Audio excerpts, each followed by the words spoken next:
Okay, welcome to BWTM Online News.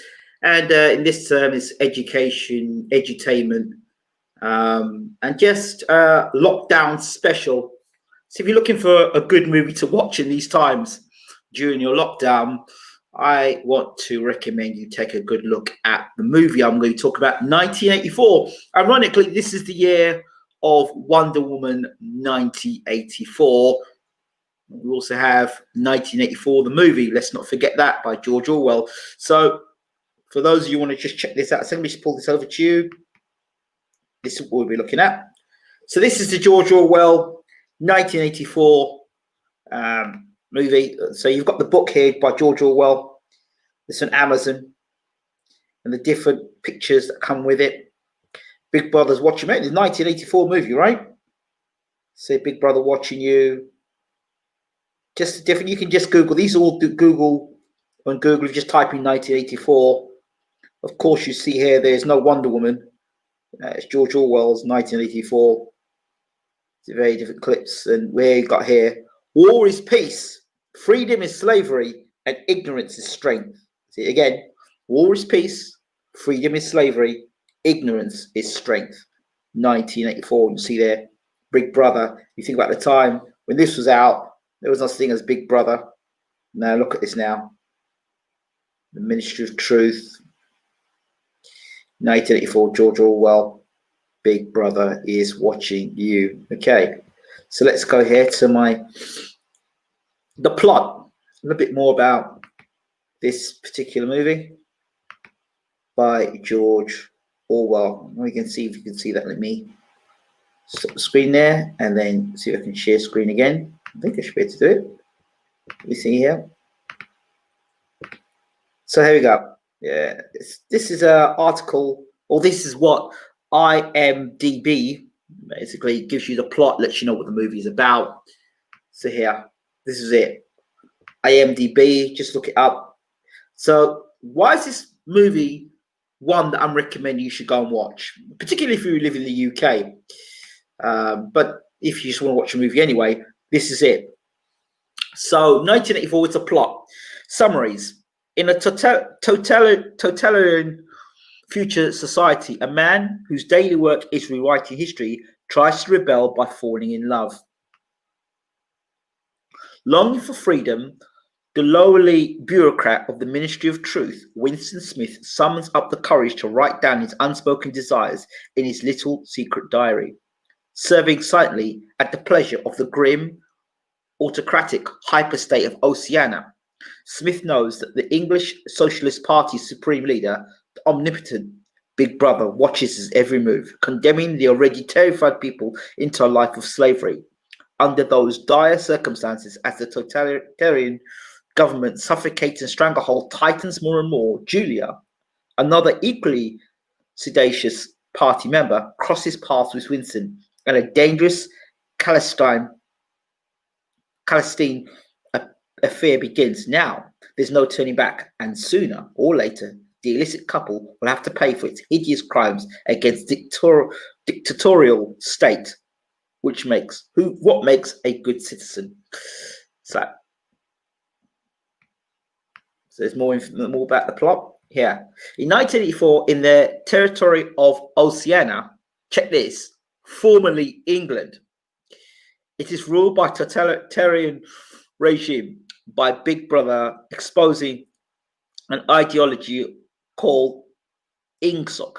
Big Brother is ever seeing through a two-way camera system, which not only broadcasts continually about the regime and its fight against enemies, especially the resistance led by Emmanuel Goldstein, but has eyes on the populace, who is referred to as brothers and sisters. Not only when not broadcasting, a still photograph of Big Brother is on the screen representing its omnipresence. Individual freedoms are seen as the cause of all society's problems. Hence, Big Brother's control over what everyone says and does, which includes a move to end not only the thought and practice, but also the need for love and sex. Anyone breaking the rules in action or thought, the latter, called thought crimes, are dealt with by the thought police. Winston Smith is seemingly faithful low-level bureaucrat for the party. His job to rewrite history to the party's guidelines. In the process, he's destroying any hard evidence of the reality of actual history. However, if the party knew, Winston would be considered a criminal, as he has been keeping a diary of his individual thoughts. He's writing out of sight of the cameras and has been clandestinely purchasing banned items from a black marketeer, Charrington. Although suspect of her at first, Winston discovers another subverse working inside the bureaucracy, a young woman named Julia, the two who fall in love in their shared pro-freedom values. If they're caught by the thought police, they will discover the lengths Big Brother takes to control brothers and sisters, and in the process learn what reality and what is manufactured by the party for its own end. So freedom and control, very interesting. Or as they would say, lack of freedom, and a government telling you what to do, where to go, when to do it, how long you can do it for. Okay, let's continue. Okay. In the year 1984, rocket bombs and rats prey on the inhabitants of the crumbling metropolis of London. Far away on the Malabar front, a seemingly interminable war rages against East Asia. The Ministry of Truth broadcasts ceaselessly to the population via its inescapable network of telescreens. These devices, which pervade all aspects of people's lives, are also capable of monitoring their every word and action. They form part of an elaborate surveillance system used by the Ministry of Love and its dreaded agents, the Thought Police, to serve their singular goal, the elimination of thought crime. Winston Smith is a party worker, part of the vast social caste known as the Outer Party, the rank and file of the sprawling apparatus of government. Winston works in the Records Department of the Ministry of Truth, the section charged for modifying historical news archives for consistency. When by chance Winston uncovers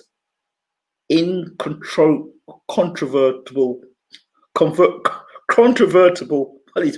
proof that the party is lying, he embarks on a journey of self-questioning. And in doing so, he becomes a thought criminal.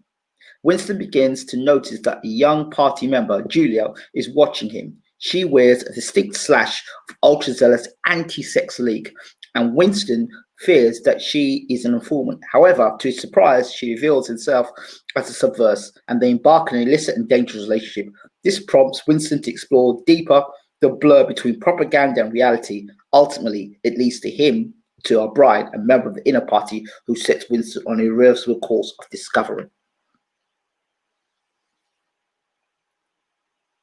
So these are people, different people reviewing, and there will be more. In 1984, Oceania is an omnipresent state ruled by Big Brother, the totalitarian society, and a permanent war presently against Eurasia, with the intent of keeping the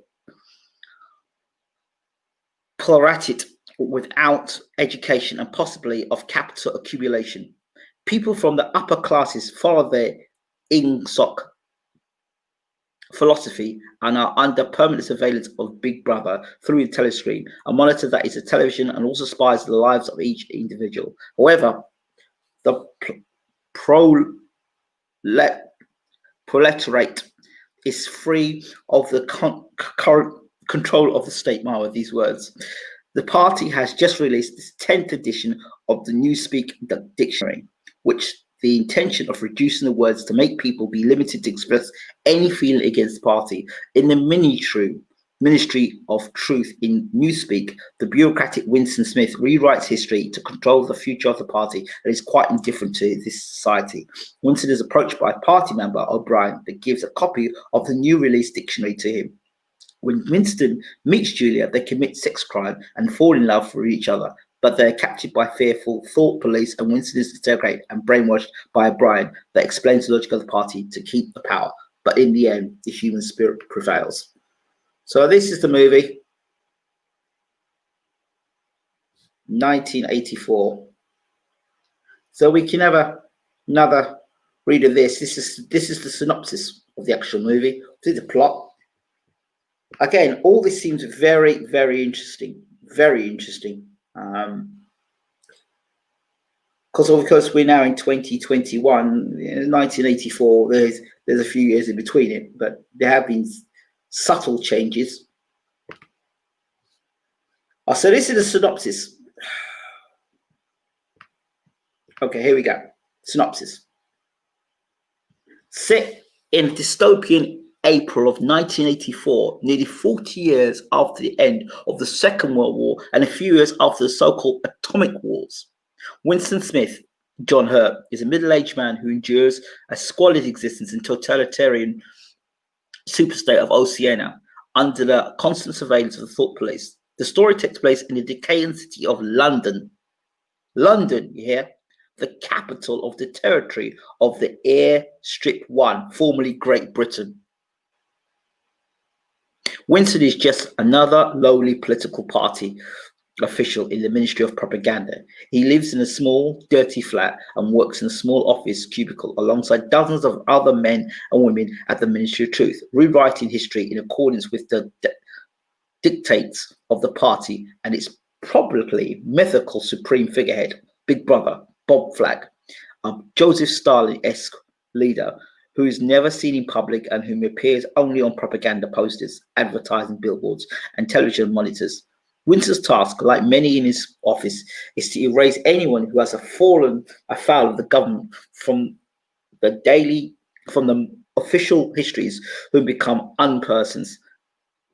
Altman, like, he goes through his daily routine under constant surveillance from telescreens, two-way TV monitors, and his fellow citizens. Winston occasionally attends public rallies at Victory Square, where the citizens are shown propaganda films of the current war situation, as well as contradicting and false news stories about Oceania's war effort to unite the civilized world under the rule of Big Brother. While his co-worker and neighbor Parsons, George Fisher, seems content to follow the state laws, Winston, haunted by painful childhood memories and restless carnal desires, keeps a secret diary of his private thoughts, thus committing thought crimes, the crime of independent thought, either contrary or superfluous to the aims of the party. The so-called party is the former English Parliament, which follows Ingos, newspeak term for English socialism, the political ideology of the government of Oceania, or the government of the UK, or the government of London, or the government of England. His life takes a fatal turn when he is accosted by a fellow outer party worker, a mysterious, bold-looking young woman named Julia Susan Hamilton, a print machine mechanic who works in the Ministry of Truth, and they begin an illicit affair.